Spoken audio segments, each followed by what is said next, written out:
Good morning. Today we are going to finish part 3 of I Am Malala. We are going to read the last chapter, chapter 19, entitled Good News at Last. There are just a few vocabulary words that I would like to preview with you before we begin. The first word is apartheid. That is a policy or system of segregation or discrimination on grounds of race.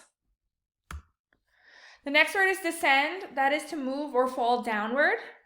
As you can see, the plane is about to land in the photo to the right.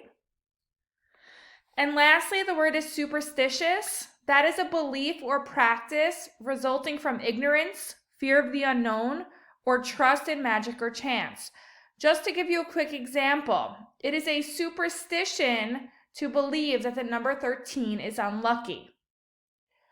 All right, now you will head to Google Classroom, read chapter 19, and complete the activity.